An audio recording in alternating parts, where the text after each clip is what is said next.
After the game, a frustrated Paul George said, quote, "It's smart. They control the refs. They got the refs in their pocket."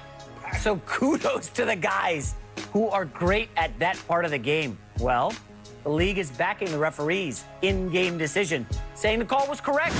Chris, do you think this Clippers team is mentally tough enough to contend this year? This is clearly a J-Mac manufactured question. Oh, wow. Right? But I'll play along, all right? First of all, the league was wrong. That wasn't a good call. James Harden initiated the contact. We always talk about what? No hand checking today. He was on Kawhi's shoulder like that, and Kawhi kind of just getting him off of him. So I disagree with the league. I'm not going to make a big deal out of it because you play through it, stuff happens. But I think that was a bad call. I'd have liked to have seen them just let them play through it. You brought up Paul George's quote. I noticed you didn't bring up Kawhi Leonard's. Kawhi is the leader of this team. At least he's the best player. That's for darn sure. And Kawhi said, no call, so I guess it was good defense. He's moving on. All right, so this little narrative you want to paint, J-Mac, that the Clippers are crushed mentally, emotionally. Paul George and Kawhi Leonard can't stop thinking about this play and the way the officials have it in for them and all of that. No, stop it. All right, the question was, can they contend? Contend. Not can they or will they win the championship. Can they contend? Are they mentally tough enough to do that? Absolutely. All right, Kawhi Leonard has made the necessary attitude adjustment. He needed it. All right? I thought last year he and the rest of them thought they could step on the court and win because of their talent. Now Kawhi is playing back-to-backs more often. And I know LeBron always plays back-to-backs. Many players do. So I'm not trying to give him flowers for playing back-to-backs. I'm just saying it's emblematic of a different mentality. He hadn't been playing back-to-backs since 2017. So that shows that he's more engaged. He has learned his lesson, if you will, from what happened last year. Montrezl Harrell is gone. He's down the hall in the Lakers locker room. He wasn't a guy that was happy with the way things were going last year. So that's a plus. Serge Ibaka, a locker room guy. I think he's helped their chemistry. On the court, Ty Lue has the ball in Paul George's hands a little more. So he's leading them in assists, being more of a playmaker. I like a lot of the things I'm seeing with the Clippers. They're the best three-point shooting team in the league percentage-wise, and they're the best free throw shooting team in the league percentage-wise, which is huge at the end of games.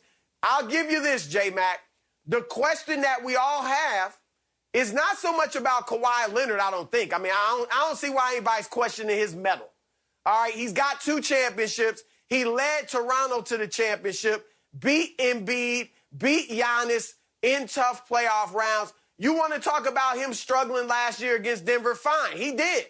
But I can point to every single player that's a superstar. I can point to a bad moment or stretch in the playoffs, from LeBron to Magic, everybody except the GOAT, Michael Jordan. And so I'm not going to hold that against Kawhi. The guy that's the question mark is Paul George, who's having a great year. 24 points, 5.5 dimes, 6 rebounds, a ridiculous 47% shooting from 3. Great year. But we do have to see him in the playoffs. I'll give you that. He had a great year 2 years ago in Oklahoma City, but we didn't see it in the playoffs. So I'll give you that playoff P or way off P, whatever you want to call him. That's a little bit of a question mark. But remember, he's the second best player, not the first. The second best player. The first player, Kawhi, I got confidence in. So, again, I'm picking the Lakers in the West.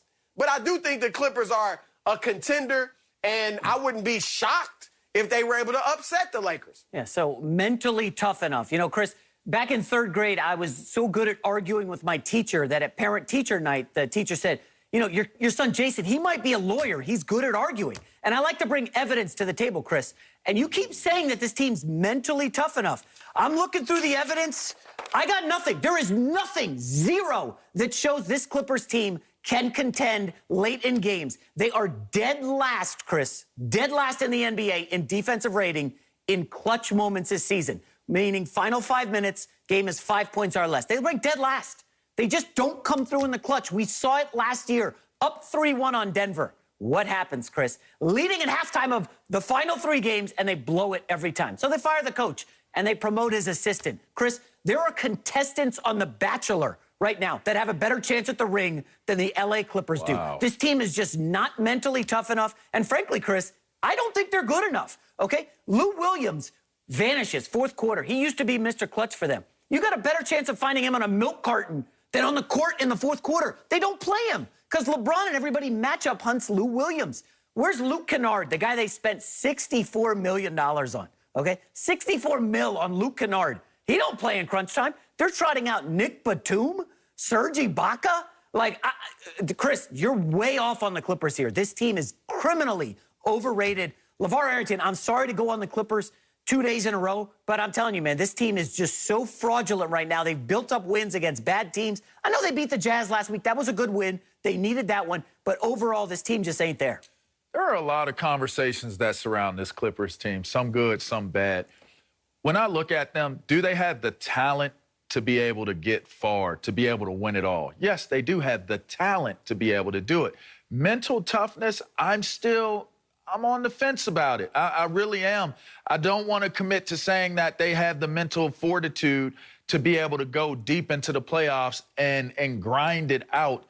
It looked as though last year, for some strange reason, whether it was in the bubble, the way the season was interrupted, I'll give them a pass on that. But they disappeared. I didn't see what you would think would be the leadership from Kawhi, the leadership from Paul George, the killer mentality we saw Kawhi have in Toronto when they won the championship.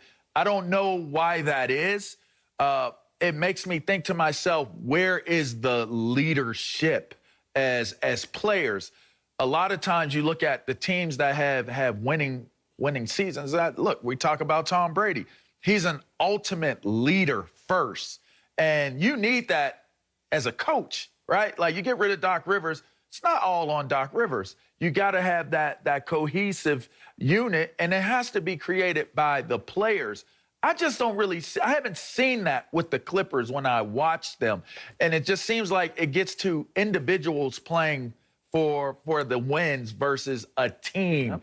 And so when I look at this Clippers team, talent-wise, yes, they can do it.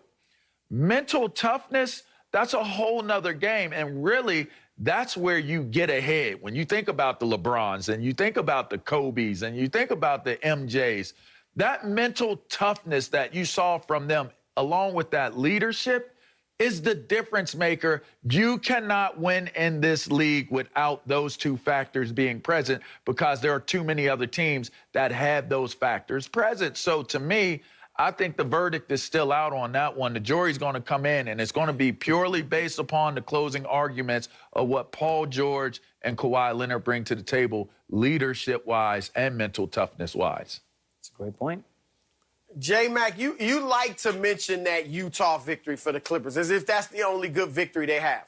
They've beaten the Lakers. They've beaten the Nuggets. They've beaten the Jazz, as you mentioned. They've beaten the Trailblazers. They've beaten the Suns. They've beaten every elite team in the West. Now, again, I'm with you. I think the Lakers are a better team. But you talk like the Clippers are the 7th best team in the West. Who's beating them in the playoffs other than the Lakers? I mean, are you talking about why is Denver the 7th seed? Are you talking about why Jamal Murray hasn't, despite the 50-point game he had the other night, hasn't capitalized on what he did in the bubble?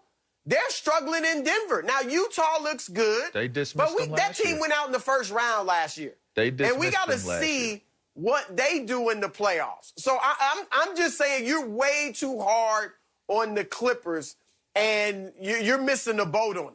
Yeah. You remember last year, Chris, we debated this a lot. You kept saying, oh, the Clippers are dogs. They got dogs. They're barking. I mean, Patrick Beverley, his bark is far worse than his bite, okay? Whoa. That guy is all talk. All he wants to do is get technicals. He can't really play. Remember in the bubble, he was chirping at Damian Lillard, okay? They were laughing at Damian Lillard. Oh, we got you with our backups. And they ended up getting bounced themselves by Jokic. And you can see a big weakness for the Clippers, Chris. Interior defense. They got nothing. Jokic ate them up in that series, okay? Jamal Murray destroyed. I mean, he embarrassed Patrick Beverley. And now you look this year. Well, how are they going to handle Anthony Davis? You know, if they have to face Jokic again, they got no answer for him. And I don't want to hear Serge Ibaka is the guy, okay? He's a good defender. He's an upgrade, certainly, over Harrell. But interior defense worries me. And again, you know, Paul George, like,